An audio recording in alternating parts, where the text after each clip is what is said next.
Hi, this is Marlene with Miami Ghost Chronicles, and I want to welcome you to another episode of Stories of the Supernatural. Whether you're watching a video or listening to a podcast, please like and subscribe to us so that you can get notification of when a new show is released. Links to videos or MP3 files can be found on MiamiGhostChronicles.com or go to MarlenePardo.com for information on new book releases. I narrate several podcast series that can be found on major podcast platforms and can also be listened to via Alexa, Sonos, and other home systems. Look for Supernatural Storytime for scary storytelling, Nightshade Diary for classic horror and adventure stories, Stories of the Supernatural for interviews with different guests on the show. If you want to get noteworthy news about the paranormal world, true crime, conspiracy stories, and anything that is just plain weird, you can visit Stranger Than Fiction Stories tab at MiamiGhostChronicles.com or find us on Blogspot. I want to thank you for being part of my audience, and I think you are all wonderful. Hi, everybody. This is Marlene with Miami Ghost Chronicles, Stories of the Supernatural. How's everybody doing? Good, I hope. I am doing very, very good. Even though the show's a little bit staggered, today it's for a couple of days away from Halloween, which I'm going to be having a live stream. So if you are subscribed to me on YouTube, you're going to get a notification on Sunday. I'm going to be doing a live stream at 8 p.m. So hopefully you join me for that. So when you hear this, I guess you'll say, it was a great show, or it was like, oh, Marlene, PU. But anyway, for those of you, I know a lot of people are saying, what happens to the chickens? My chickens are fine. Like I told everybody, I've got my guinea has run off into the bushes. I can't find her, and I know she's on eggs. I'm going to have to let her hatch them. I can't do anything about it. And my point being that these animals are so good at camouflaging.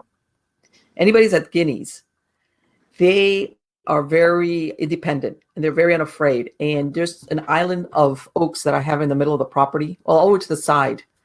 And it's got some dead branches and stuff because we've thrown stuff on there. She's in there somewhere and I can't find her. She's camouflaged out well. And by the way, a lot of the game birds will do this. When you make noise, you're thinking that they'll run out. They don't. They just stay there really still. Like they know, like when a predator's hunting for them, that if they fly out or make a noise, they'll get caught. So I go in there and I beat the bushes, and nobody goes anywhere. It's just like, yeah, right, Marlene. Yeah, lady, come back later. So, but all my other ones, like I said, no chicks during the winter, because where I'm at, we're already getting temperature dropping down now into the 50s. And I think there was been a couple of forecasts into the high 40s. And during the daytime, it's okay. But for anybody that's had chickens and chicks especially, maintaining the temperature is really important. Even if they've got a mama hen, it's just the temperature control is really important to keep them alive. And as far as also, I wanted to make sure that you guys sign up for my newsletter. I send out a newsletter about once a week. And you can go to MiamiGhostChronicles.com or MarlenePardo.com, and you can sign up for my newsletter. And usually I write some article about some interesting metaphysical, paranormal, true crime, something weird. I write an article about that. I put any announcements that I have on any of my books. And I also put related videos and podcasts that you can listen to. And it's just once a week. Okay, so make sure to sign up for my newsletter. Now let's get to the good part. This is I want to say I interviewed Connie about maybe 4 years ago, but I've known her longer. She is the founder of Blood Moon Paranormal Group. They're based out of Florida, and we've worked together before. And she is still, like I tell everybody, the paranormal group has been together all these years. And I've mentioned it a lot, that a lot of these paranormal ghost hunter teams, they get together and if they make it through the first or the second year, that's it. The paradrama takes over and that's it. Everybody goes their own way. Or because the people that go in there have a very unrealistic expectation of what ghost hunting really is. Wait, I just disconnected myself. Hold on. There we go. Sorry, guys. As in, they don't realize, hey, you could go on an investigation, and it's, first of all, chances are it might take place on a weekend. Who wants to give up their weekends? But hey, if your client can only let you into their house on a weekend, you might end up, there might not be anything there. Or even if it is, it's very subtle, or the timing is not right. Bottom line, it could be boring sometimes. In other words, more times than not, it's not what you see in the paranormal reality shows, because of course, these shows are produced to keep you entertained for 45 minutes? And sometimes they do their filming over several days. So a lot of people go into this and it's not what it is. So my point being that a lot of these groups, they separate, they go their own ways months sometimes after they get together. It's not what they thought it was going to be. And Connie with Blood Moon Paranormal has been together for years. And they, like I said, nothing takes the place of field experience. You could look at all the shows you want. You could read books. You can hear stories, but nothing as far as an experienced ghost hunter takes the place of field work, which means you go out on cases that are interesting. You go out on cases that are boring. You go out on cases that there's nothing there, because this is really how you learn how to do this work. And from the beginning, even sometimes with a telephone interview with a client, you learn, wow, there's something here, or I might have for lack of a better word, and I'm going to use it, a real fruitcake on my hands. It happens, people. It happens. I tell everybody, for some reason, you will get people that they might have some type of, mood disorder, and, maybe what they're witnessing to them is real, but it's not. But anyway, part of your expertise that you develop after years is exactly that, so that you safeguard yourself and you safeguard your team. And then, of course, the other end of the spectrum is not only that you identify something, sometimes you even identify when you have that experience that it's some type of malevolent, haunting that's going on, and all of that helps. But anyway, help me welcome Connie. Connie, how are you doing today? I'm good, Marlene. Nice to see you again. No, yeah, we were talking. I was like, if I keep this up, I'll interview you. And I wouldn't have recorded anything because we were catching up. We hadn't talked for a little bit. Yeah. And it's fascinating because how long has the group been together already, Connie? Since 2015. Right, see? We're going That's on what I mean. Almost 7 years would be. Yeah. Yes. And the reason I'm going to say it, I don't know. There's for those out there, I don't know if you've seen it. There's a directory called Paranormal Society that's out there. I don't know if you've seen it, that you can list yourself on there. And if you click on a lot of these listings, the group is non-existent anymore. I've had some of my clients, actually, when they've called me, I'm surprised you answered the phone. Yes, or that you're there. You're actually still exist. Yes. Yes. That's this is not, there, you see that, you find that a lot. And because it's not like what you see on the shows, as far as there's a lot of grunt work. These people at the shows, they have producers and people that do the legwork for them, but that's not the case in real world investigations. No, it's not. It's a lot more work than what people realize. Yes, and sometimes boring, especially when you go someplace and it's not what you. Well, you go someplace and maybe the timing is not right. Maybe it's not that there's nothing there, but sometimes timing is not. For some reason, things are not. Whatever is there decides to keep a low profile. So you were telling me I'm gonna go straight, because I know people are wondering that you've got that clock next to you. Okay. And there's a story for that clock, because you were saying that, hold on. Let me see if I can get it. From what you said, this clock is, come on. No, this is. See if I can bring it in where you can. There we go. And by the way, how old is this clock, Connie? From what I recall, it was given to my grandparents in the 1800s. So around Wow. 1880, Mm-hmm. when they were first married. So it could be older. You don't Yes. know really how old it Right. is. Yeah. That's Wow. right. So it's at least 140 years old. And you said your dad passed away, and this is part of the things that you brought back with you? Part of many things that were brought back. Oh. I also have friends that were Egyptian, and they've traveled to Egypt and brought things back to me also. Right. And I brought a couple of those things out of my curio cabinet, as you can see. Oh, wow. Look at that. The obelisk. Yes, yes. Yes. Look And at what that. the Yeah. story is, I don't know on these. Maybe I might might not like the story, but there's 3 of them. And Oh, they brought you, like the 3 pyramids. yes. Okay. Yeah. Okay, I see that. Yeah. And since I've had these objects, it seems like there's always activity around. Well, that's what I was going to say. You've been doing this, but you were telling me that like in the last few months, things have started happening. Things I would give it are escalating. And I would say, Okay. especially in the last 6 months, I've noticed a big decline on people's health in general. Okay. I've had several of the investigators, myself included, have been in hospital over Really? the last 6 months. Yeah. That's Just serious? Different reasons. Yeah, different Mhm, reasons. I've mhm. had some, I found out I've got diverticulosis. Okay. And I've been having some, a lot of reoccurrent urinary tract infections. Right. And I'm very limited as I can take one or 2 medications, and that's it.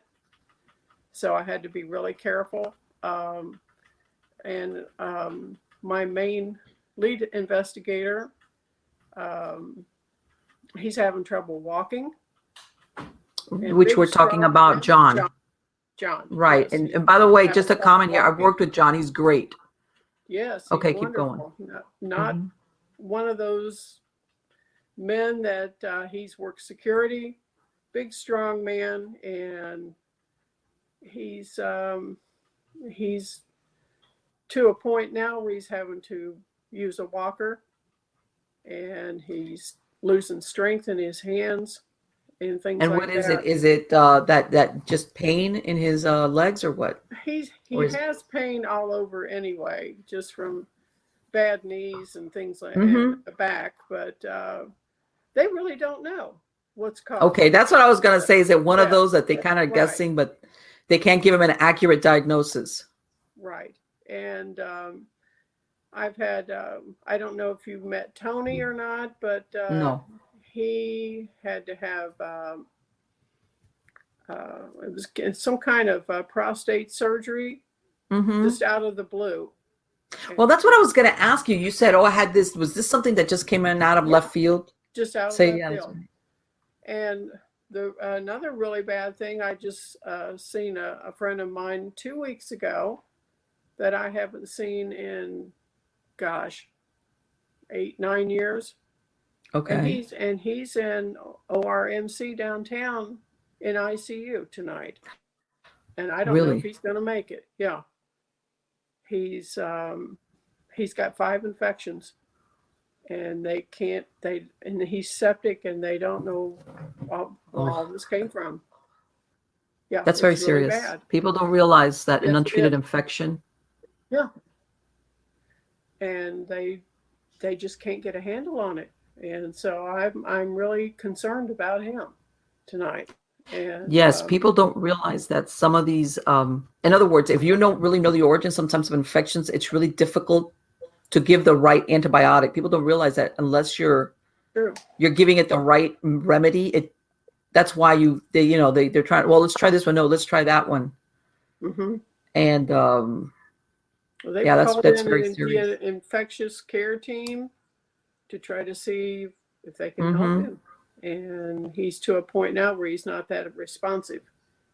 And So it's very concerning. And so if you hear the phone ring, Sure. he's had a CAT scan earlier this afternoon, and we're kind of waiting on the results. So Sure. we'll see hopefully it's good news. Of He's course, 65 years old, and that's not that old. That's not no, that, no, not anymore. It's not. Maybe no, it's not. People 50 don't years ago, realize. yeah, it would have seemed that way, but not anymore. You're a No. young 60-year-old or 65. Yeah, exactly. Exactly. I mean, unless you're like really abusing, like, your lifestyle, but 9 times out of 10, no, if you live that just a normal lifestyle, you've got a lot of years left. Yeah. If you take good care of yourself and, Yeah. just do things in moderation, Sure, exactly. go crazy, with certain things, but I think everything in moderation, and, keep your nose clean and stay out of trouble. Yeah, that's it. Right. Stay out of trouble Be and happy sleep. and, enjoy your family. And, Exactly. And I think you can live a good long life. But Exactly. my dad lived till he was 93. There you go. Yeah, my mom passed away in 2019 and she was 91. Good. That's good. The last couple of years, she had Alzheimer's and dementia, but it's really funny because people don't realize that you can have that, but the rest of her body was healthy. Her lungs, her heart, the rest of her organs were in great health. Wow. Which is one of those things where, some people it's the other way around. They've got other problems with their bodies, but their mind is still sharp. But yeah. Stuff like that. It's troubling when stuff like that comes out of left field. Yeah. And coming, you're not the first one that's mentioned to me, Connie, that, and I'm not going to, who was it? I'm sure, are you familiar with investigator Dave Spinks? I've heard the name. Okay. He's as a matter of fact, he's on a few shows and everything. And as a matter of fact, he was featured recently in, God, it's one of the shows on the Travel Channel, Kill Me Now. And he's been doing this work for a long time. One of the times I interviewed him, he, once upon a time, he worked as a corrections officer. He was in the military, whatever. And he acquired a property called Willowsweet. And one of the last times that we talked, he's describing how we got into the conversation about what comes with, working with this and how sometimes you have to take time off, like a sabbatical, like step back. And he was telling me how he had developed this weird growth on his leg that he couldn't account for. Like it came like something very similar to what, and he's a seasoned paranormal investigator. My point being that he doesn't do crazy stuff. Right. Okay. And he's very careful. But we were talking about something similar. Sometimes you're just at the wrong place at the wrong time, no matter how precautious you are. Right. Or there's something there that you don't realize that's there. That's true. And then things either happen to you physically or what you were describing, things start happening at home. And you're like, where did this come from? Well, it's bad enough, Marlene, that my husband, who hears and sees nothing, is now he's hearing things. Okay, that's a lot. And yes. it was just as an example. I heard whistling, and just a common little whistle tune, nothing in particular, but I heard it. It was quite loud, and he looked straight over. You could see he reacted, and I said, "Right, you heard that, didn't you?" And he said, "Well, who wouldn't hear it?" He said it was loud enough. He heard it. And the other day, the wonderful 3 knocks at the front door. Oh, really? The dog went ballistic, of course. I've got a little Yorkie, and she went ballistic, tearing to the front door, bark, bark, bark, bark, bark, bark. And my husband opens the front door, And I said, Pete, be careful, open that door. So he opened the door. Right. Goes out on the porch, goes all the way out, looks up and down the neighborhood, up the sidewalk. No delivery trucks, nothing. And it wasn't even just a few hours later, I hear things falling back on the other side of the house. You know, you can hear, it sounds like.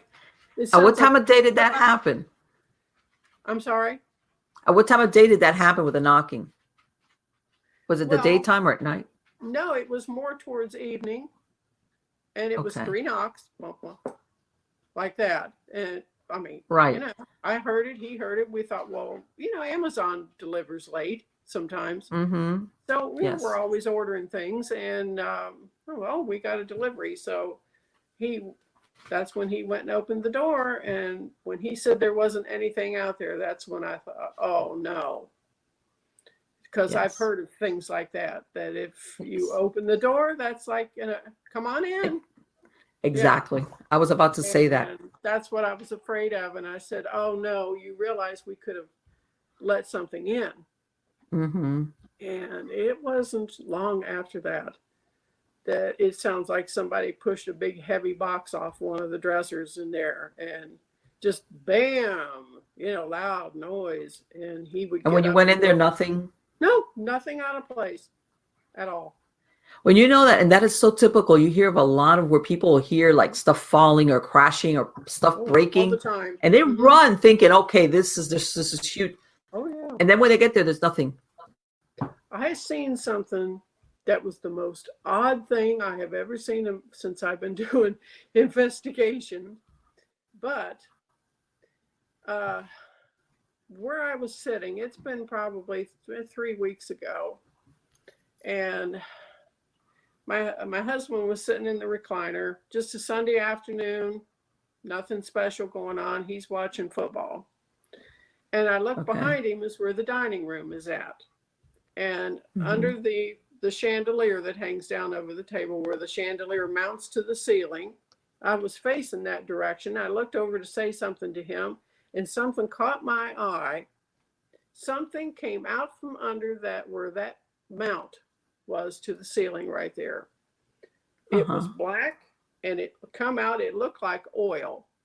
And it come out and it oozed out around like that in a circle, and it was on the ceiling. But it was more of a shadow. And it come out from under there, and it spread itself to the left to where it looked like it had a head, like a form. And I looked to the right, and I thought, okay, there's the big patio doors right there. And I thought, did something move out there?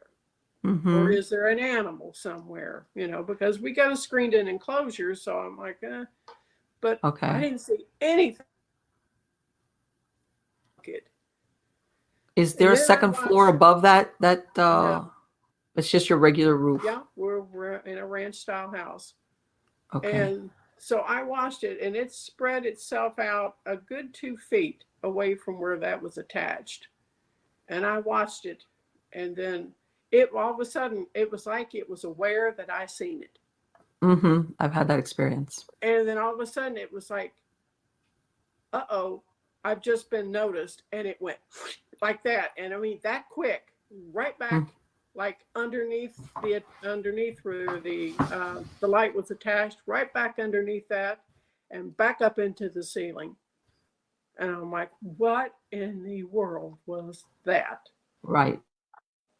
And it was dark enough. I wouldn't call it blacker than black, but I would call it more of a charcoal color. Let me ask you, do you guys have, you know how in Florida we have the crawl spaces like up at the top, you know, floored. You know, instead it's just we've got stairs that go up there that pull down from the garage. But it's not floored. It's just all, you know, insulation and beams and things like that. But there's a space up there is my point. Yeah. And I said, I'll bet that's where they're hiding. Yes. You know where I'm going with this. Yes. You know where I'm going with this. So I said we were going to have to sage up there.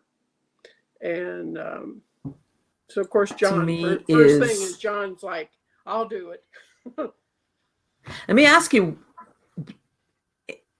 what is you said like, and I know what you're talking about when you say my husband is like one of these that he's totally like. He's very laid back, never hears anything, but even now he's been hearing things call his name in the house. I have no idea. Is it that he's just more sensitive, or is it that whatever is there is just makes it's easier for him to see it? I don't know. I think we lost me.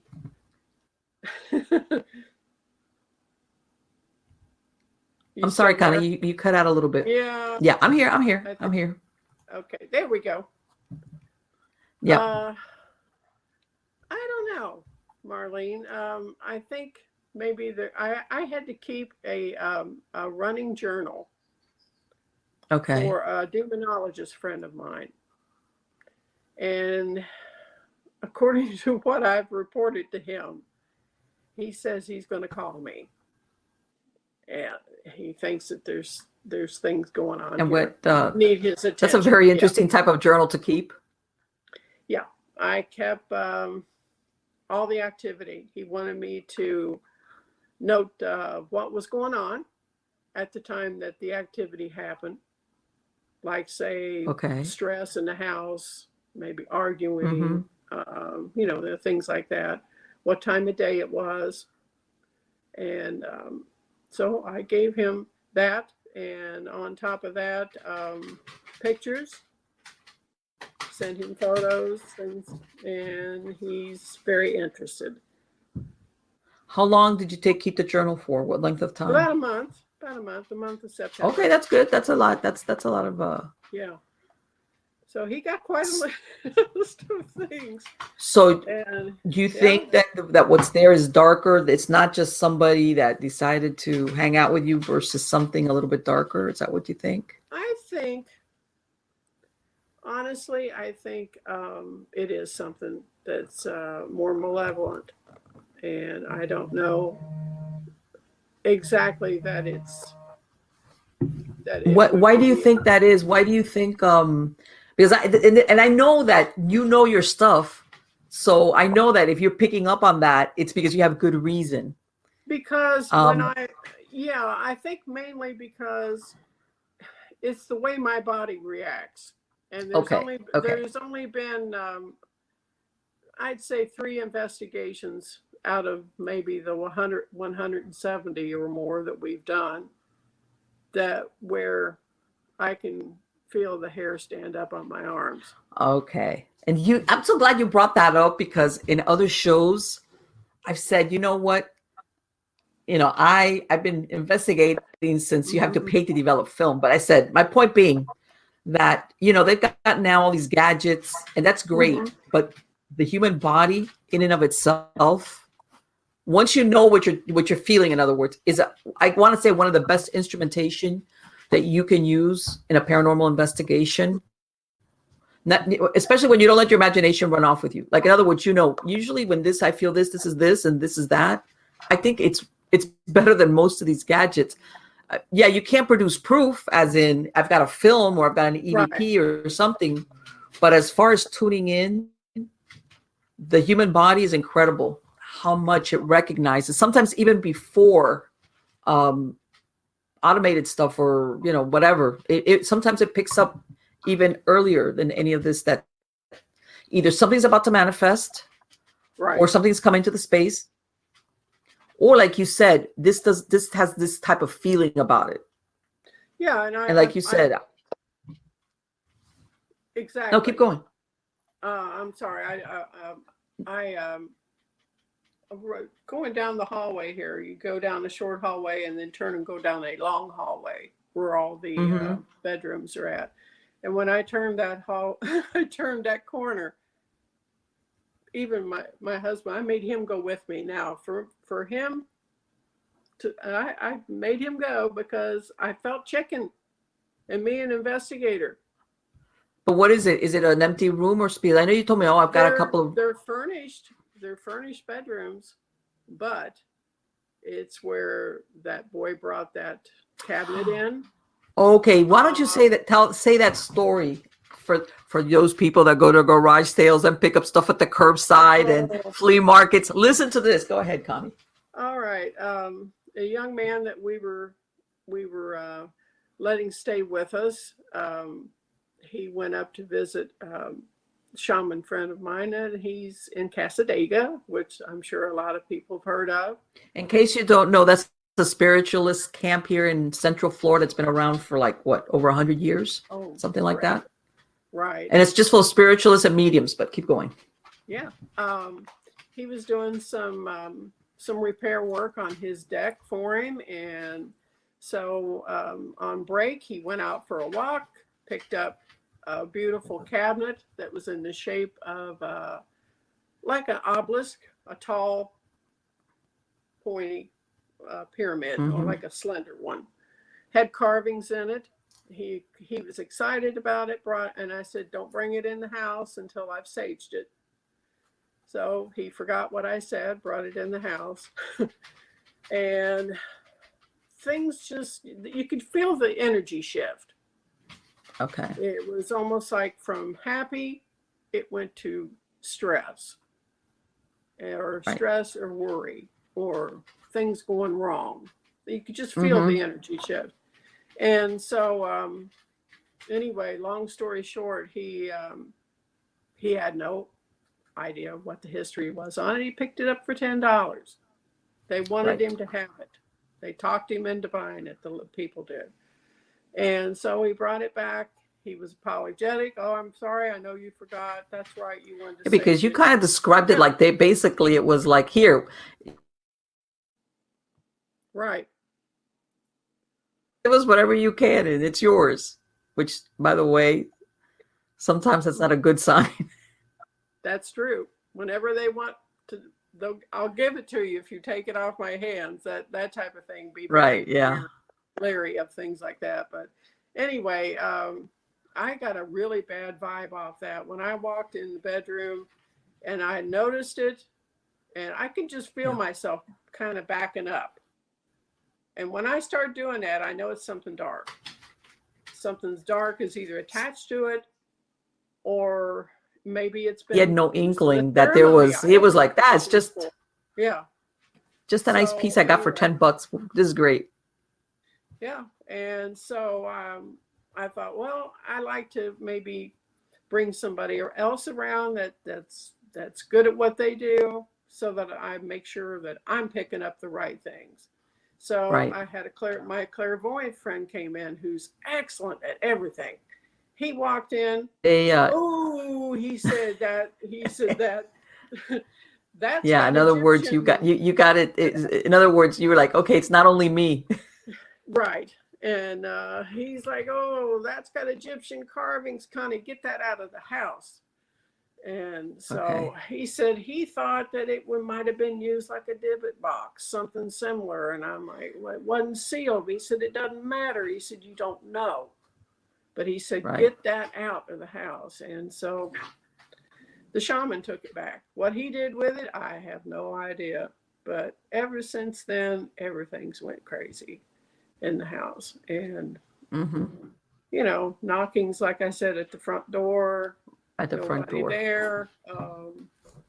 Just loud noises. I mean, I have actually heard noises, Marlene, that it sounded almost like a tree limb fell on the house.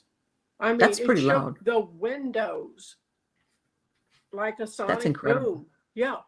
And I went outside because I thought we've got a big one of those old pine trees out here. And nothing out of place, nothing. And I just. And is he, I take it, is he still there? Is he still using that room or he left?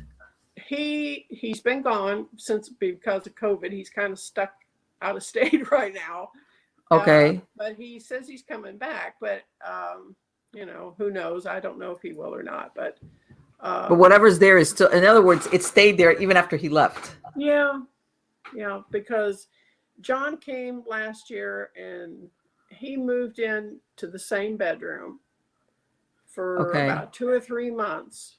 And the pictures that he sent me in the morning, he said, look what I got a picture of. And it is something that even the demonologist looked at it and he went, oh, that's not good. Yeah. So it's something. So and you told me, and you made for people that don't know, John is also an experienced paranormal investigator. And you told me he had his second thoughts about what was there. And he doesn't.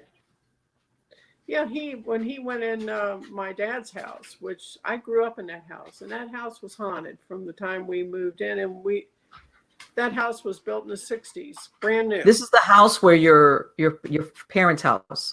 Yeah, in Ohio, back in Ohio. Mm-hmm. He went up there with my husband to help, clear things out, and John's a big, strong guy, and he was a lot of help. So John, being very brave, said he would stay all night in that house by himself the first night. And I said, you might not hear anything the first night because there hasn't been anybody in that house in probably 6 to 8 months, other than to switch the furnace over from AC to heat and back out. And so he said, I'll stay. And I said, well, you might not hear anything the first night. Second night, I wouldn't do it. And that's where I. So did you grow up then in that house? How old were you when you? In that house from I'd say middle school on. And what did you notice when you were a kid growing up, Connie? Gosh, it seems like I heard a lot of things that had to do with Native American situation. Ohio is known for a lot of Indians, especially in this area. And we had one of the mounds, the Indian burial mounds, was not very far away, maybe 10 miles. And who knows it was all farmland where they built. What a lot of people don't realize is a lot of these tribes, these mound builders, people think sometimes, well, they were either ceremonial or maybe even burial grounds, but people don't realize that a lot of these mound builders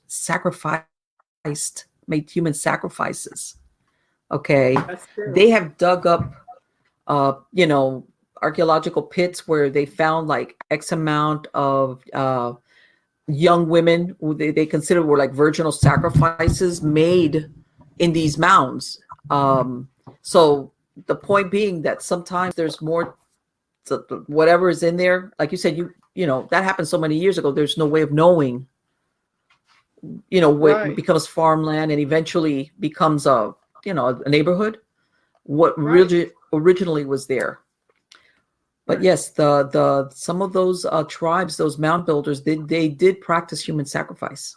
Wow. Yep. Especially like a lot of times when, especially when things were bad, things like that. Yeah. You've heard of Serpent Mound, which that's in Ohio. What?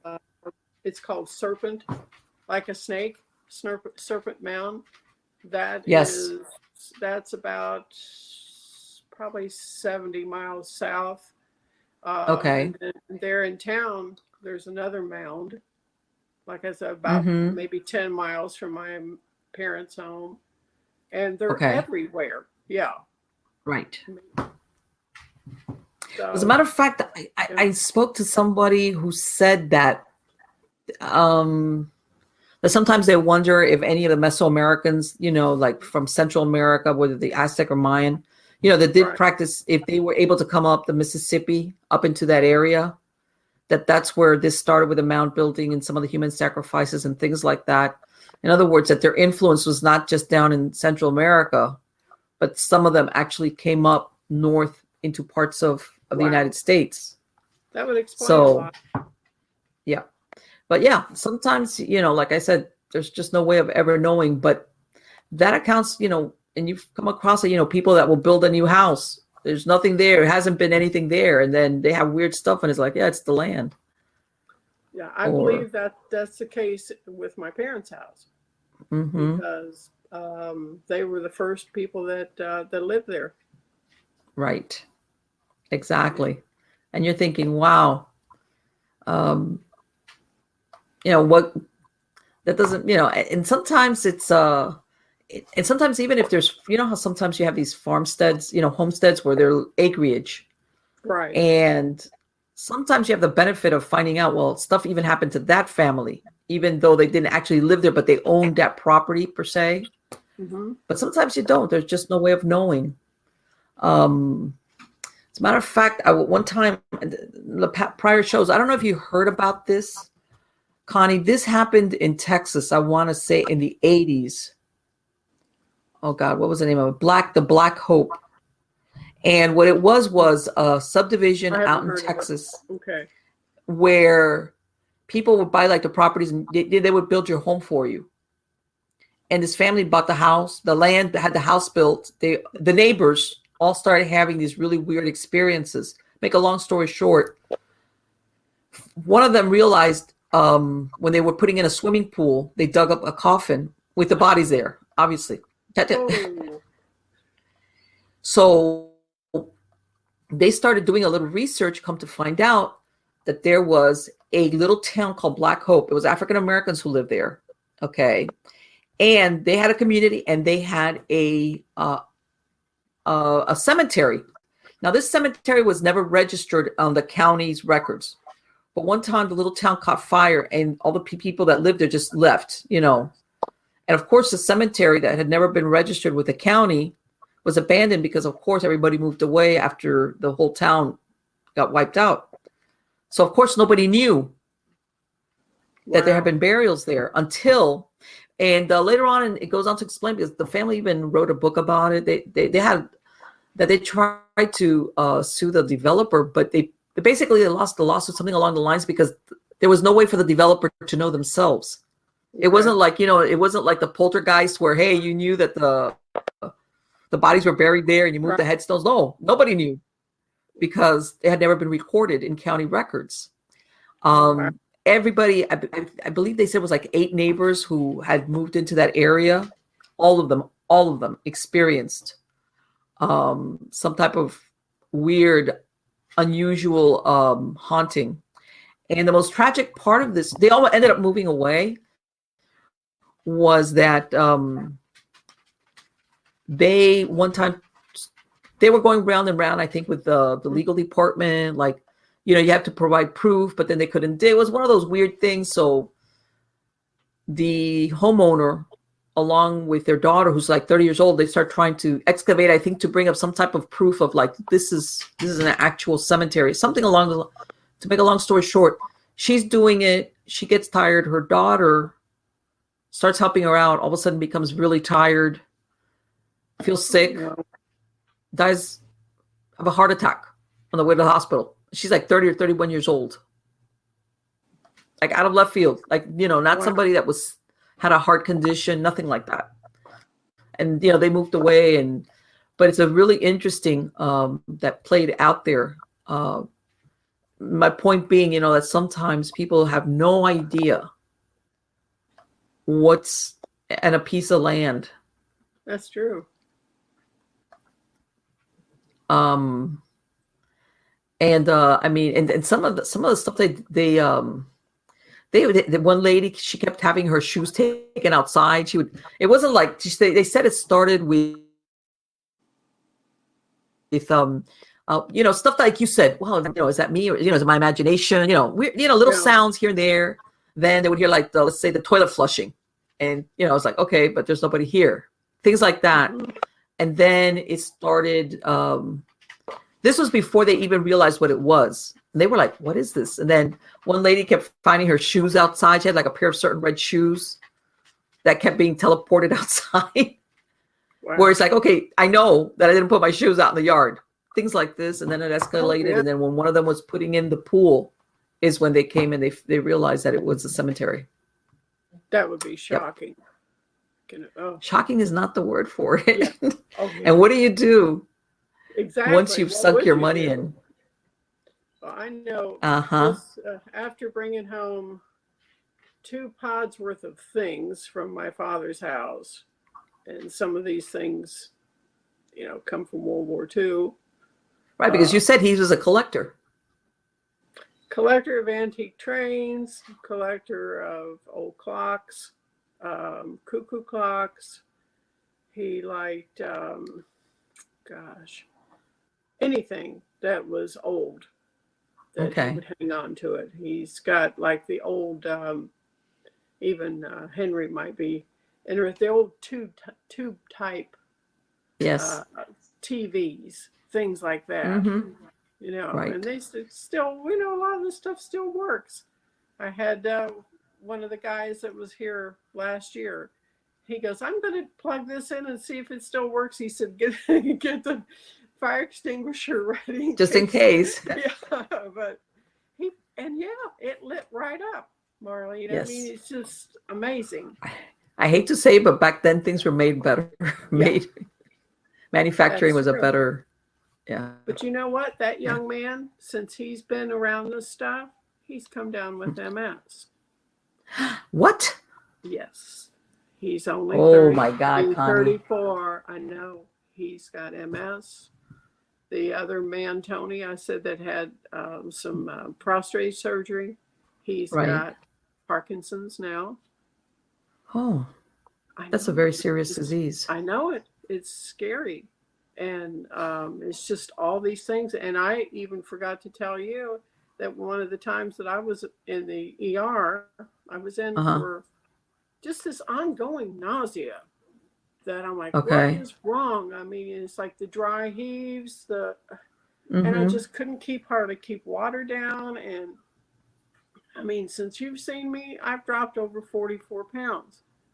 Just really? Yeah. And so, that's a lot of weight.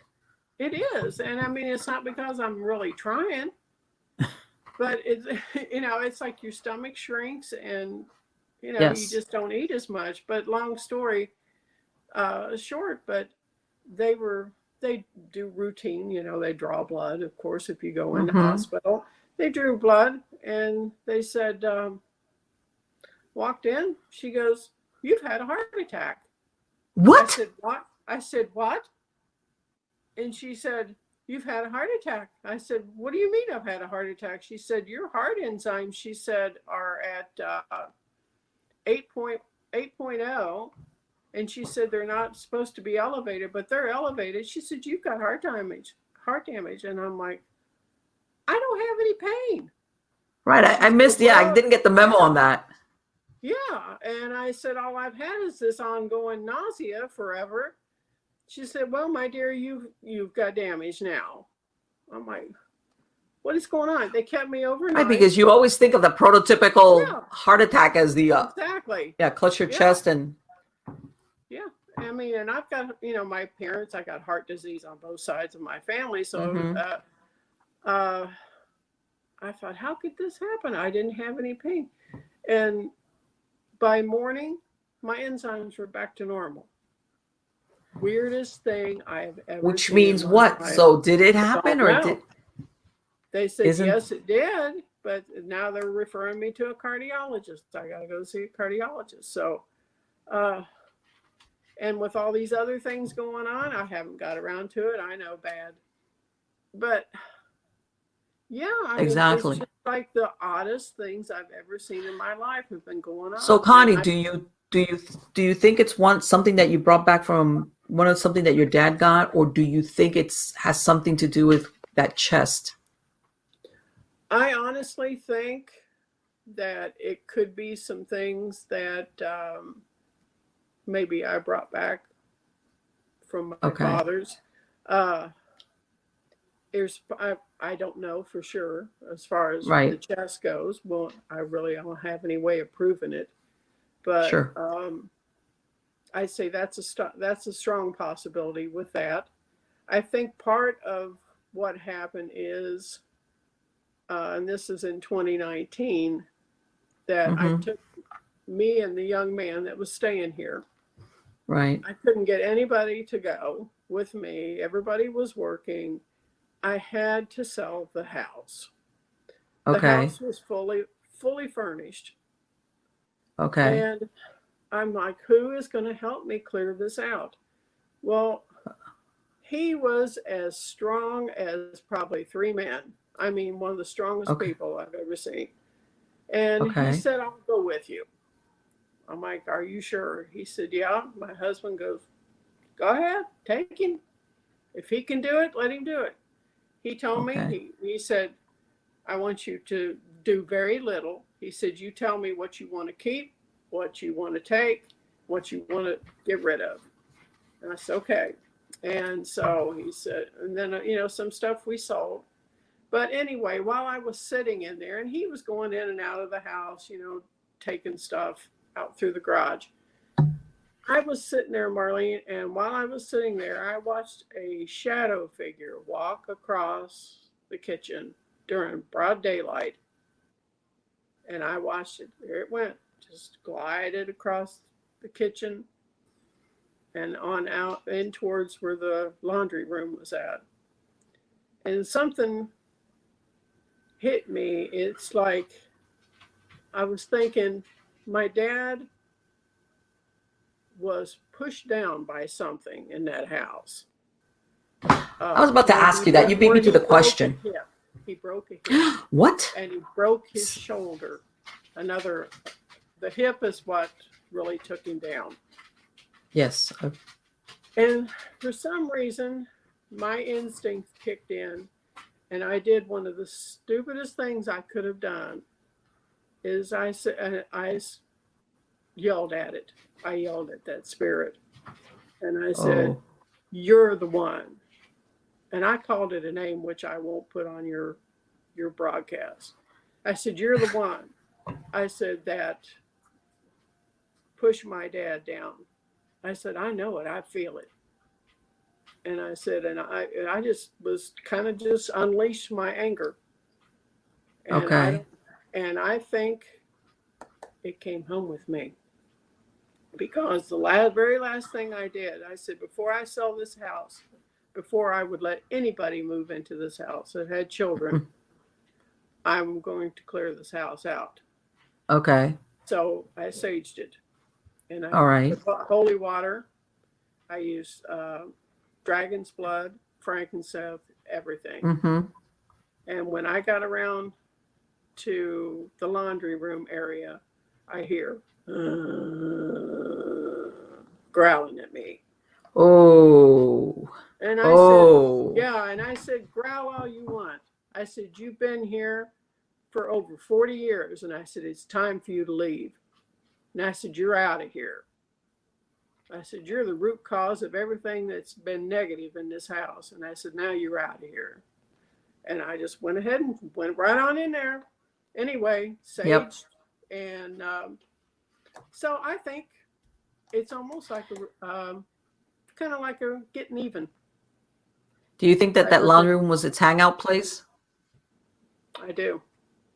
Yep. I do. Because it's all connected to water in there. A lot of water source. He had his water softener in there, just a big water source. Around the other side of the wall was 2 bathrooms connected. Everything was connected right in there. So, but I think in a way that's in my thoughts. Now, whether it's true or not, I don't know. But I feel like it was almost like, well, how it was probably thinking, well, I'll just get even with you. I'll just come back with you. So what happened once you did that? You've never gone back, Connie? That was it? That was the last time you were there? That was it. And so, I closed it up, put it up for sale, and it sold within a matter of maybe 1 or 2 days. That quick. I believe it. Yeah. Yep. And but I didn't, there's no way I would want anybody moving in that house with that thing in there or whatever it is. Right. And I understand where you were coming from as far as. Yeah, I don't know. but it just seems like everything has really went downhill though after we've got back. And really, because it almost sounds like all these things dovetailed in time around the same time. You're saying basically, right? Health, yeah, everybody's health, everybody's good and healthy.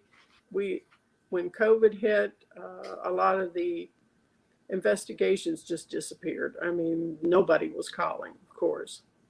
And, yeah, of course. Yeah, everybody's wigged out. Yeah, and even this year, we've had a lot of people just not calling this year. And, been keeping up on everything, but I think it seems like I've heard through the grapevine that activity seems to be picking up. That's what I've heard also. Mm-hmm. And so it wouldn't surprise me if the phone doesn't start ringing again. This is, I have heard that whether you want to attribute it to stress levels or maybe people spending more time inside and they notice stuff that before maybe they were overlooking or whatever.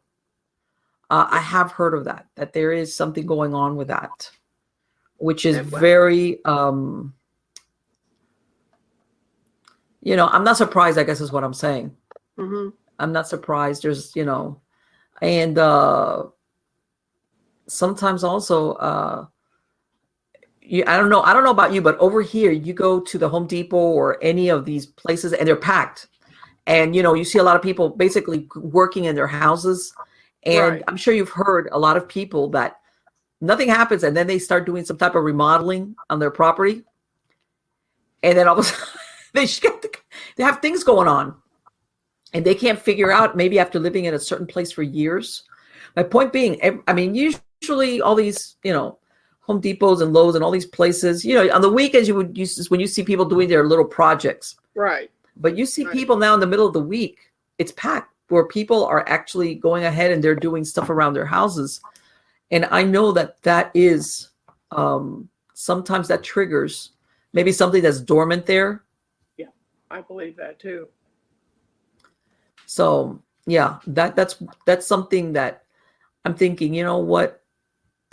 People are doing this basically to do something with their time, and maybe if they were stuck at home or whatever the case might be, and now things are going on. And and by the way, you remember that you contacted me about that haunted antique shop that's close to where I'm at now? Yeah. It's an interesting spot. Did you visit?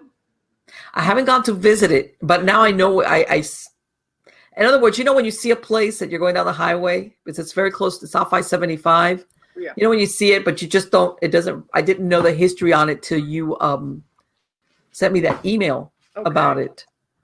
And, it took almost like 10 years for the guys that did it, for them to be basically convicted, for lack of a better word, but wow, it was pretty horrific.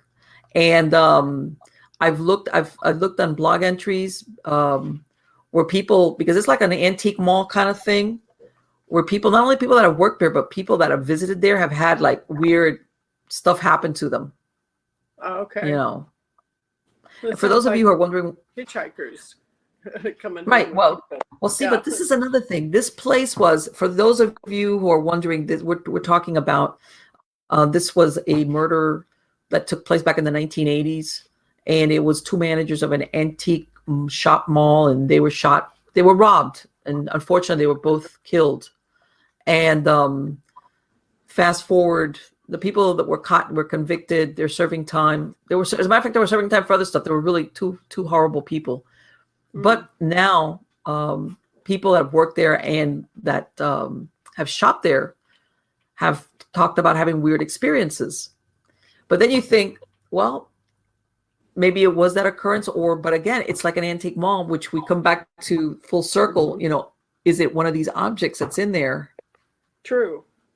That might be the point of origin for whoever's witnessing something. It could be residual. People don't realize sometimes stuff even has residual things. I've actually had things, honestly, Marlene, people don't realize this, but people, spirits can travel through your cell phones. Yes. Yes. And because I had it happen to me. What happened? I got to hear the story. What happened? Oh gosh. I received a phone call from a client, brand new client, and it was like what you were describing. Some of these clients that you're kind of like need an evaluation. You know what I mean? Right. Okay.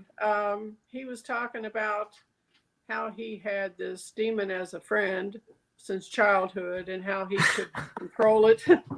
I'm laughing. Thinking, I'm laughing because you know what you think, but people don't realize that this is part of paranormal investigations. Oh, it is.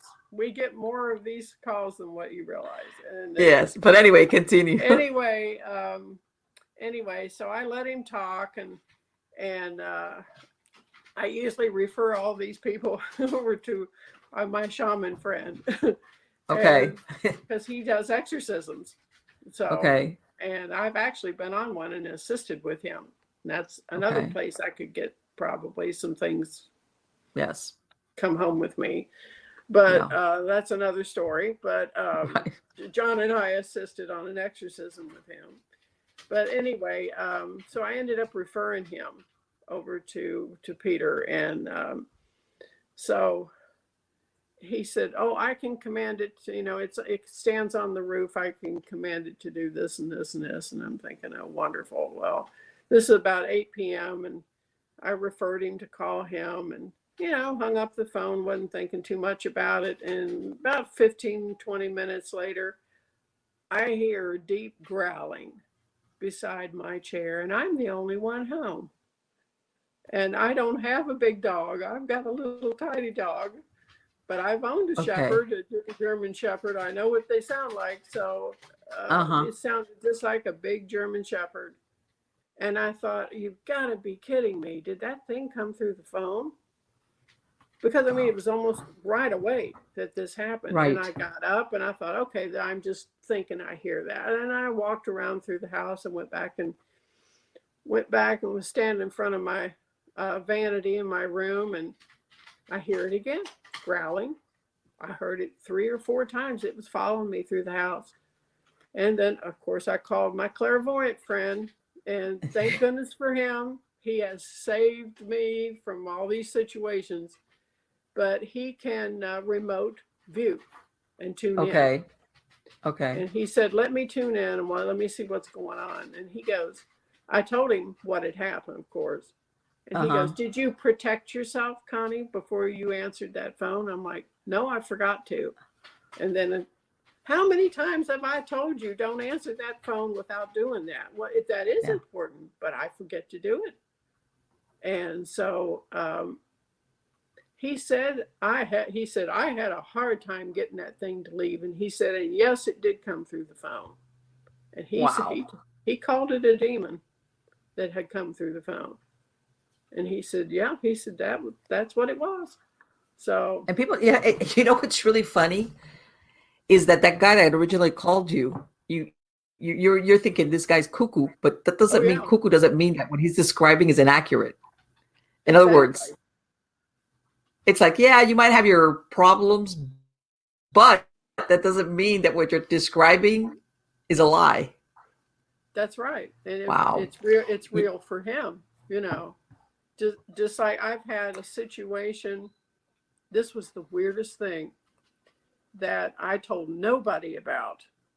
And John had the same thing happen to him 2 nights later. And he's seen the exact same thing that I seen. And what I had seen is I was just getting ready to go to sleep. And I'll say the resident spirit that's here at the house, when I closed my eyes to go to sleep, he was right in my vision like this. And I thought, and I jumped. And I said, well, hello, because he was right there. And he nodded at me and smiled. And I said, what's going on? And so he went like this and turned. It's like he wanted me to see what was there. Standing in my bedroom, Marlene, upright. And I've heard people say that this was your mind's eye. Somehow another eye got connected with. Why, I don't know. But anyway, I looked over there, and standing upright looked like a red-scaled lizard. Holy crap, Connie. That was at least 6 to 7 feet tall. Its eyes was black hollowed. It had the light tan ram's horns that went back like this and curled. And I thought, what is that? And it's almost like you can't believe what you're looking at. It's like, what is that? Is it real? You know, and you're so puzzled by what you're looking at. And it was looking, it had its side of its face to me. But then the more I looked at it, then it went like this and stared right at me. It turned its head and looked at me. Oh my God.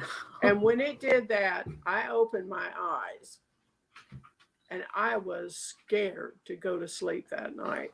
I bet. Because I didn't know what was in there, what I had just experienced, if I was, you know, going. And this was after that?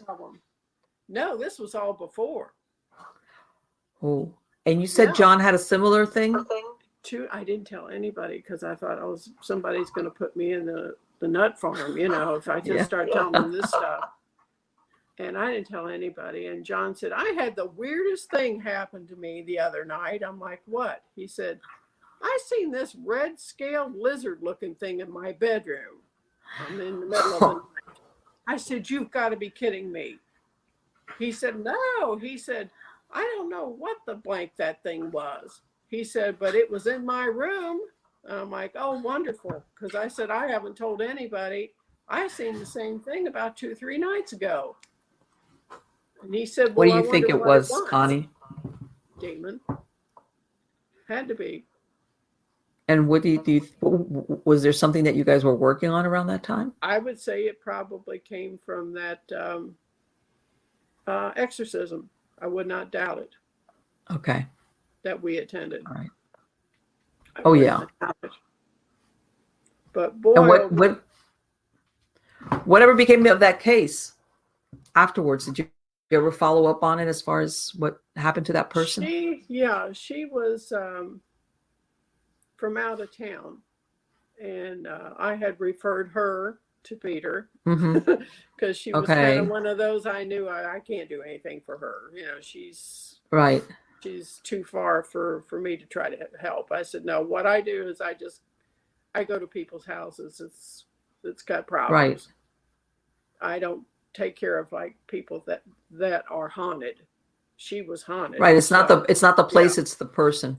Exactly. So I said, no, with something like that, you're going to need to talk to somebody else. So anyway, when he called me up and he goes, Connie, I need a couple people to help me with an exorcism. And by law, a shaman is able to do that. I did my research. And since John and I are both ordained ministers, you know, we got our little universal life degree from online, but that's legal and binding. And so he said, because you both have that, I'm asking you to help me with this. And he said, and plus he said, I want another woman present because this is a girl, you know. Right. And I understand that totally. Yes. Right. I said, okay. So, and I put this, he wanted me to film, and I actually put it up online, and I put a disclaimer, anybody, you watch this and something happens, or if you're under 18, I advise not watching, you know, the whole thing. But I filmed it, and this girl, she goes, she knew me when I walked in because I had done a video chat with her, and she goes, Connie, hi. And I thought, oh dear, that's that girl.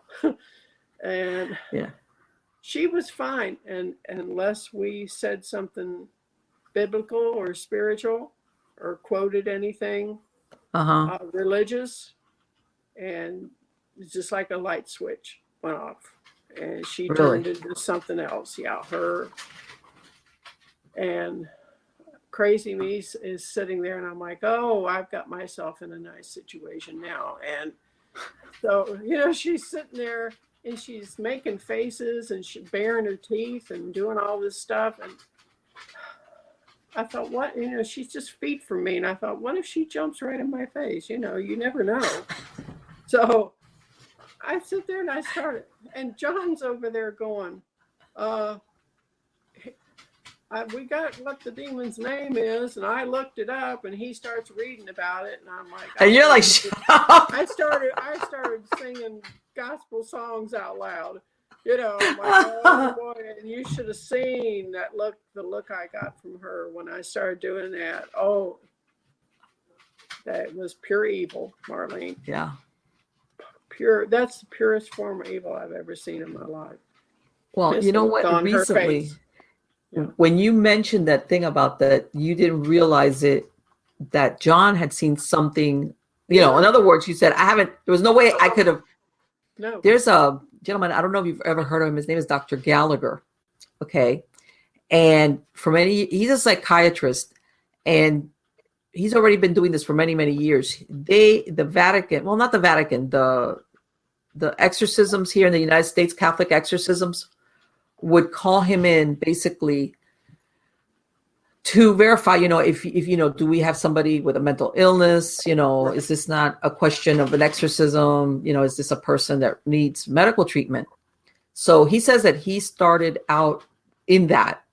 And he says that along the way, some of the things that he had witnessed, and he describes where there's two one was a psychologist, then one was a therapist. I don't know. They were working with one lady who I think they went first the route of let's try to help her with counseling and talking to her before we. Okay. And they work with her like 3 or 4 months. And then they say, look, we don't think we're helping her. So they're thinking, okay, we're going to finish this, whatever we're doing with her, this counseling therapy thing. It was like a non-medication. It was just strictly therapy, all this. And she, if I remember correctly, she had been involved in Satanism. Oh, okay. So, but they went into this no paranormal. This was strictly, let's see if we can help this person, through maybe they have some type of trauma, they don't remember, whatever. Right. They terminate the sessions. Later on, after the fact, they both compare notes, and they realize that while all these 2 or 3 months that they were working with her at home, they would both have splitting headaches and hear strange noises in their houses. Neither one had confided to the other during the time that they were treating her that this was happening. Now, one of the things was that once they stopped seeing her or treating her, it stopped. And I guess maybe, who knows if one wouldn't tell the other for fear of, I'm going to be the weird one here, especially if we're doing this strictly on a therapeutic level, And then later on, I guess they thought, well, we're not seeing this person anymore. What I'm going to input is not going to affect. Especially, remember, they're looking at this as a possible exorcism down the road. Because remember, a lot of these people that are in the medical establishment or mental health, they see anything like this as strictly not a spiritual problem, strictly medical. Right. And they both compared notes, and they both were having these same experiences while they were seeing her. Wow. And he describes it, and this guy, you could tell this Dr. Gallagher, he talks about how at the beginning, he never went into it. Absolutely. It was strictly as a service to verify, is this person mentally ill? Does this person, needs help? And throughout the years, he says that he has witnessed certain things. He says not all the time. He says some people, when you examine them, they truly do need mental, they got a diseased brain, maybe they need medications, whatever. But he says that he's other times where he has had, I'll call them clients, that know things personally about him. He says that there's no way that this person could know that about them. There's just no way. Yeah, I believe that. Yeah. And he's written a really interesting book about all these experiences that he's had throughout the years as to what he thought it was at the beginning and what he's witnessed along the way. Because believe me, I'm the first person that I think that a person's mind is very powerful in as far as your belief system. Right. Versus that there's actually something spiritually wrong or whatever you want to call it. Mm-hmm. Like if you believe it, but from what he's saying, it's like, it's not, that there is something, an outside agency, where you want to call supernatural, demonic, whatever, that can influence you or take you over the way they're describing. Wow. Yeah. And one of the other times, now that you mentioned that thing, there was one time I was interviewing this girl. This was about 3 or 4 years ago. She was also an exorcist. I want to say Alabama, Arkansas, I can't remember. Anyway, she belonged to this Order of St. Michael, the Exorcist. Okay. Her name is Rita Strugalo. And she's telling me how she's had to do that, where she's been talking to clients and she'll have like stuff on the phone. And she says, what I've done is have to push like a white light to the phone lines. Okay. To get rid of it. She says either communications or computer lines. Mm-hmm. And she'll say, and which I pointed out, if there was something really truly wrong with the phone line or the computer line, like really putting white light, it's not going to make it work. And she says it would clear it up. Yeah. Which is, I believe that. Yeah. It's people amazing. Don't, yes. And unfortunately, there's some people that they do all the things that they're not supposed to do. Basically, I know but they bring it on themselves, when they start dabbling in stuff that they shouldn't. Right. And like they don't realize, and then good luck. Sometimes that's when they have to go and get help because. I've had that happen. It's with some of my clients. Mm-hmm. They were dabbling and exactly like what you're describing, and then they want to stop doing that, and so then yet they're getting a lot of activity. It comes to bite them in the butt. Mm-hmm. And so we've had to do a prayer of renunciation with them. Mm-hmm. And to say that 3 times, due to for the Trinity. You say it 3 times, and she could hardly get it out, the words. Okay. She said it's like something was trying to keep her from saying the word. Okay. And we've had a lot of. Well, one of the things also that this doctor described. Yeah. Yes. People don't realize. I know there's people are going, Marlene. It's like, I'm sorry, but the Santeria opens the doors to a lot. They used the dead for divination purposes. And we're not even talking the dark side of Santeria, which is brujeria. And sometimes it opens the doors to things that talk about the deal with the devil kind of thing, I had a case like that. And you know how there's, and then it's like, good luck on that. It was rough. Yes. That was the first time I'd ever had something choke me. What happened? What happened, Connie? I was just doing a walkthrough on a case that seemed harmless enough, like just a general average case. And doing a young mother home with 2 children, husband gone, activity going on in the house. And so, I sometimes do a walkthrough and just see what I pick up on. And so went on that case, and I was picking up on something that seemed pretty dark and strong. And so when I got back out to the car, and my husband went with me, and so we got back out to the car, and I was saying a binding prayer in order to bind it, to keep it from going home with me, whatever was there. So I started to say it, and it's like I couldn't get air. It's like I couldn't get the words to come out. There was no air to push the word out. That's what it felt like. And finally, I forced myself to say that prayer. I had to force those words out.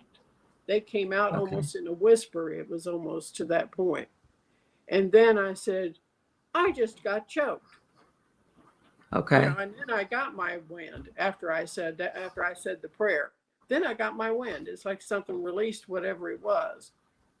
Okay. And I got my wind after that. We've had some really bad cases, and come to find out, she had been dabbling in Santeria. I said, you know what? Her and my friend and Eddie. I'm glad you pointed.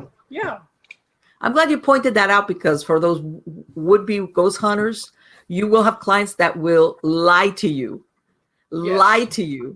and when you ask them something like, well, hey, have you been playing with the Ouija board or anything like that? They're like, no, nothing. And then you find out. Yep. Lie right to your face. And because I think they fear that they're going to get in trouble, or, or that people just won't show up. They'll scare. I don't know. But and that's one of my questions that I ask them. Have you dabbled in the occult? Have you done this in any form of witchcraft, Santeria, and, anything like that? No. Anything, right. And what's really bad is my poor husband, while he was there, got struck with unbearable stomach cramps while he was in that house, and he was getting sick. And I said, well, I started letting John and Eddie do a lot of the dark cases, is what I called them. And Eddie, I got him from, I put an ad out, so to speak, for investigators. And when I interviewed him, he had been Santeria up in the chain. That's what I want to say. A bubble owl, or he was asked to be one. And that's supposed to be like a priest. Are you back, Connie? Yeah, I'm here. Something must be not been want me to be telling you about this. You still there? I'm back. You're back. Okay, good. But anyway, when I interviewed Eddie had been into Santeria to the point where he was asked to be a bubble owl, which is a priest. You still there? I think, see, we're getting cut off. It's happening. Hey, Connie. Hey. Hi. What happened? Touchdown. I don't know. Wow. I have no idea. Everything just would not work. I'm telling you, I was trying to end the broadcast and call you on the phone, and it wouldn't end. That is so weird. That's never happened to me before, by the way. I'm telling you. Weird. That's never happened before. Happen around here. Woof. Well, let's go back to where. Don't worry, I can edit I can take care of those like moments of like that we went off into Never Never Land. I know. That what? That was wild. It is. It's like something didn't want me to tell you about that. Yes. Isn't that interesting? Yeah. Very unusual. Yeah. Very unusual. It doesn't surprise me though, somehow. Yeah, here we're talking about putting white light up the phone lines and doing this and that. And all of a sudden, it's like, okay. Yeah. Mm-hmm. Yeah. I call it paranormal sabotage. A lot of people don't think it exists, but it does. Yeah, I was telling you about Eddie, that I took him on board the team Mm-hmm. because he was very involved in Santeria Okay. at one time. And he was to the point where I think he was asked to be a babalao, which is some kind of priest. Right. I think that's when he stopped doing it. He got religious, Okay. but I used him for the knowledge. Sure. I thought he would be very beneficial with all these Santeria cases that we've had. Right. So that you could understand exactly what you were dealing with. Exactly. And he would pick up on it and know Mm-hmm. exactly and look for the things, that trigger things that maybe I might miss. Okay. And so, And he's been wonderful. And he went to that same house I was telling you about with the young mother. And mm-hmm. he said he couldn't even do anything with It's like beyond that. me. Yeah, he said it was beyond. He couldn't even help her. And what did he have any idea what the origin was, or how did that? He said it was Santeria, but he Okay. said someone had sent something there. Oh, okay. That's what I was about to go Mhm. ask you. Was it something Yeah, she it had was done sent. as far as a ceremony, or was it something that was sent to her? Okay. Yeah, I Yeah. think it like maybe an ex-boyfriend. Mm-hmm. Yeah. Yep. Yep. And he's went on quite a few of those cases now. And I mean, I've had people to where I had 2 investigators knocked out at the same time and people throwing up in the front yard from a Santeria Really? case. Yeah, and then Well, finally I told the homeowner, I said, you want to really tell me what's going on now? And tell oh, me the because up to truth? then they were like not being truthful, huh? Right. Yeah. And I said, you want to tell me the truth? What really is going on? So then she confessed, oh, well, yeah, I've had a guy here that's been doing Santeria. Well, okay, thank you. After I've got a whole team out in the front yard that's throwing up. That's Right. true. I mean, it was crazy. And I And had oh, two was the guy, what investigators. was it? Somebody that was mad at her, or somebody that was practicing stuff in there while she was living there? He had been practicing and Okay. uh, and um, and staying at her house. There you And go. yeah, so I don't know what he was Yes. doing in the bedroom or what had happened, but all at once I had 2 investigators go down. I had a That's 21-year-old young man, I mean, big enough to be a big football linebacker. All of a mm-hmm. sudden, went from a standing position to totally out cold, laying on the floor. Okay. And I had a 50-year-old knocked out, and he was laying on the floor. And I'm like, oh my gosh, well, John's yelling at me from the upstairs. I can't get a pulse on Alex. Oh my God. Scared me half to death. And so I knew the other one was okay, so I went upstairs. And there he was doing this to Alex. And Alex is just like that. He said, I can't get a pulse on him. And then all of a sudden, it was like he gasped real Uh-huh. loud. And it's like he came back to whatever happened. I don't know. And I told John, I said, all these investigators were upstairs. And I said, we're out of our league with this Yeah. case. Mm-hmm. I want everybody downstairs. I don't want anybody getting hurt because safety is my number one thing. Of course. With Of doing course. these cases. Especially when the client is not being honest and doesn't prepare you. That's the thing. With anybody that's thinking about going out and doing this just for fun or for curiosity's sake, you got to be careful that these people will not be totally honest with you, and They let you walk into things. And 9 times out of 10, the ones that don't fess up, it's because it's dark. Yeah. And you can walk right into a beehive without even knowing it. Mm-hmm. And so that's when I said, I want everybody outside. And I went over and that's when I asked her, I said, you want to tell me what's really going on? And she just looked at me real, and I said, what's going on? What's Right. going on here? And she said, yeah, she had the guy. And I said, you should have told me that up front. Right. And I said, you could put all these people in harm's way. I don't want anybody getting hurt, attacked, or, sick. And was the guy still living in the house, or he had left? No, he had left. But she was complaining because her master bedroom was downstairs and she had bedrooms upstairs. And right. She said, I can't go upstairs. There's something up there that don't want me up there. So there you go. That's why we went. And so it was, I told her, I said, well, I don't want anybody getting sick. And I said, the only thing I can do for you at this point, I said, you're going to have the shaman come in or something. Right. That's before Eddie had joined the team. And I said, we're going to have to bring him in and he can take care of these strong spirits. But me, I said, no. I said, I'm not taking that chance.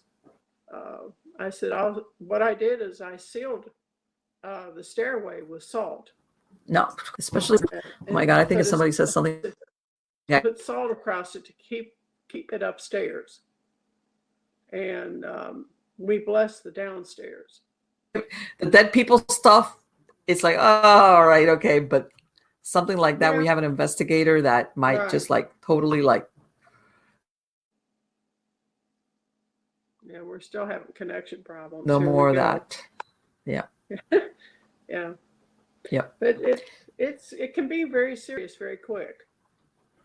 Anyway, Connie, you know what? Whatever is afoot is not done playing with us. I know. What can I say? Oh. So I want to thank you for coming on. I'm going to put a link to the website for Blood Moon Paranormal on the credits of the show. Thank you. Appreciate it. Okay. Yeah. And I moved here, and finally a year later, it's that I've actually. No, it's not finished with us. We unpacked everything and things, when you start getting a normal flow. Yeah, it's not finished with us. You guys a little bit more, but you know what? Somebody doesn't want us to talk. No kidding. It's like, don't talk about me. There you go. Let's see that way we can actually say goodbye. Connie, if you can hear me, thank you. Take care. Say hi to John for me. Quick. Let me talk quick. Have a good night, Marlene. Thanks. It's been fantastic to see you again. Take care, darling. You too. All right. Bye-bye.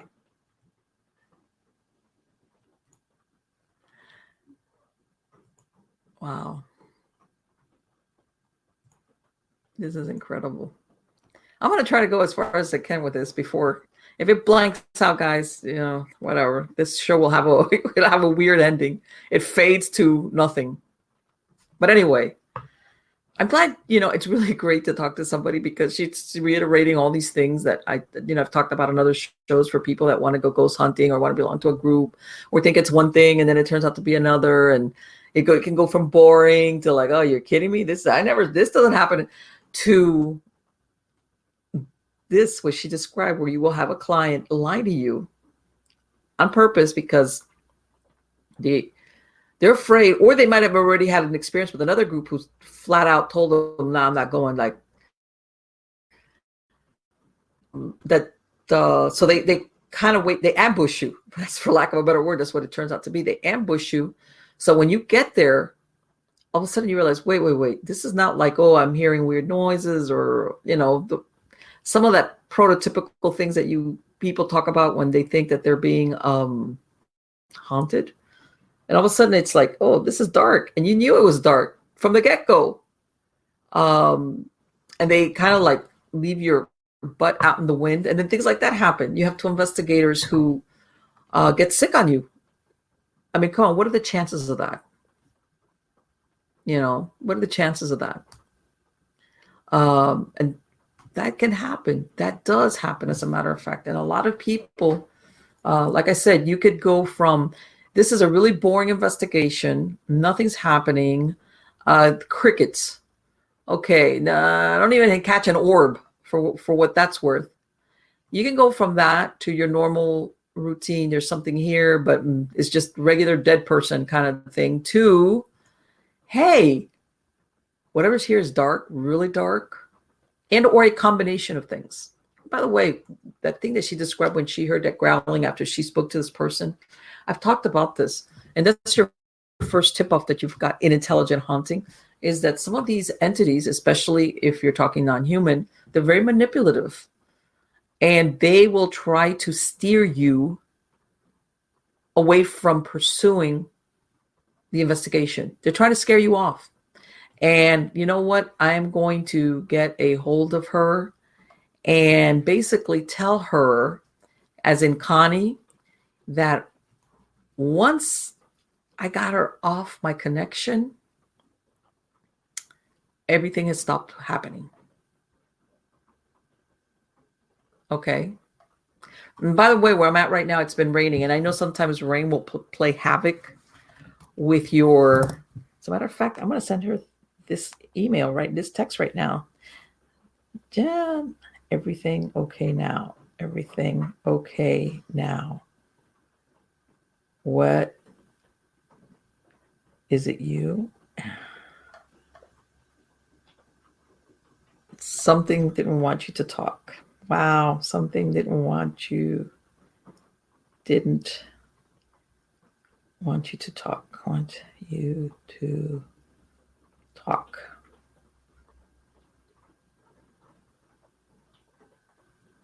No interruptions.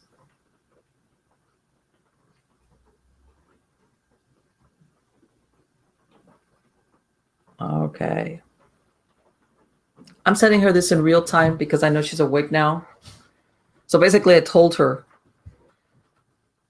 no internet connection problems, clear, everything is fine. As soon as I hung up with her. No, I'm going to take that back. I disconnected from her. In other words, I hung up. I let her go from the connection before that. And I kept having the problems. Once we hung up, as in the sense of we concluded the portion of the interview with her, that's when it got better. Because there was a time she had totally disconnected from me. Okay, she had totally, like, she was not part of, that's weird. That's weird. Here you go. It happens when you least expect it. Getting back to the other part about, when people, and I know this happens, flea markets, stuff that you buy at flea markets, antiques, curbside, one of the things that you got to be careful, as in not taking it, but you remember when she said that she told this guy when he picked up that chest, do not bring it into the house until I sage it. But he did. He just blew her off and brought it in. And there you go. And her concern that maybe what was ever attached to it. Now you have to understand, he brought it from a place in, I don't know if anybody's familiar with a little town here in Central Florida called Casadega. Casadega was founded by spiritualists that hail out of Lilydale, New York. This is a very famous spiritualist camp. And they came down here to Casadega and they established a small community of spiritualists. Fast forward modern times, this very little town there is populated just by mediums, psychics, everything. I've stayed there before. I've gone there several times. He bought this chest from a garage sale or something like that from somebody that lived there. And he ended up having to take it back. Doesn't mean anything. I mean, how can I say this? Just because somebody lives in Casadega doesn't mean that every thing that they've owned or that they might be selling at a garage sale or a yard sale is going to have an attachment. It doesn't. It doesn't. But then you never know. I don't know. In cases like this, I err on the side of caution. But let's say Casadega's not in the in the scheme of things. You still don't know sometimes when you buy something. And by the way, again, a lot of people make the mistake of thinking that attachments are only for antiques, as in old stuff. You could have something very modern, have an attachment. Okay. It could have been the prized possession of somebody for some reason that you have no idea. So, it doesn't have to necessarily be an old piece that's like, oh.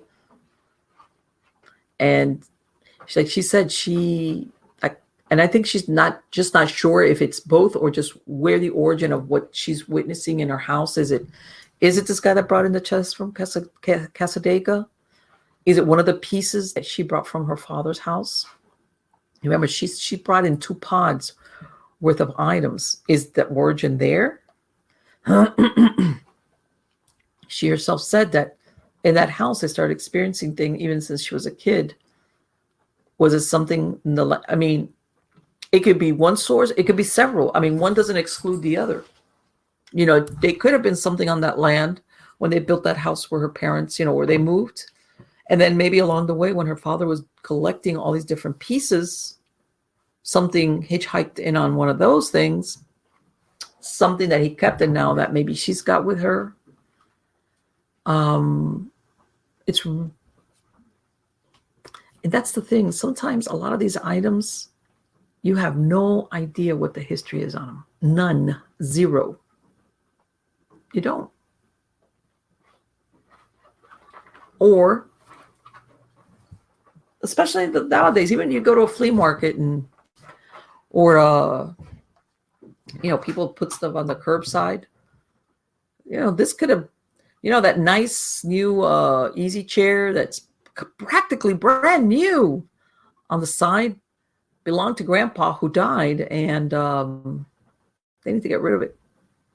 And it's practically new, but this is the seat, unknown to you, of course, where Grandpa spent all his time because, he was elderly, and this was his favorite chair. This was his chair. But the family's thinking, oh, you know what? It's a shame. It's a nice chair. It's practically new. Let's not throw it away. Or the families realize, holy crap, we were going to keep that chair, but we realized Grandpa's still with the chair. Let's get rid of it. And you think, man, who would do that? You'd be surprised. A lot of people will do that. If they suspect. In other words, not everybody acts like what she did when she cleared the house, of when she saw that shadow person coming from the laundry room, where she cleared it because she didn't feel right to sell that property to somebody, and knowing that there was an entity there, not suspected from childhood, actually saw it. Not everybody's like that. You'd be surprised. There's a lot of people that it's like, oh, I got to get rid of this problem right away. And that's what happens. So again, guys, thank you for your patience. Thank you for being part of my audience. Please come back every week. I have a whole roster of super interesting guests coming on the show. Like I said, people that have been here before, new ones. And again, if you have any suggestions for subject matter, for guests, anything like that, please send me an email at marlene@miamighostchronicles.com. And I will do my best to either get the guest, or if there's a subject that you guys want to discuss, that you want me to see if I can find somebody that's got some type of expertise in that field, or maybe you've seen them, let me know. And I will try to get them on. But in the meantime, thank you so much for spending this time with me. And I look forward to the next time we meet. So take care.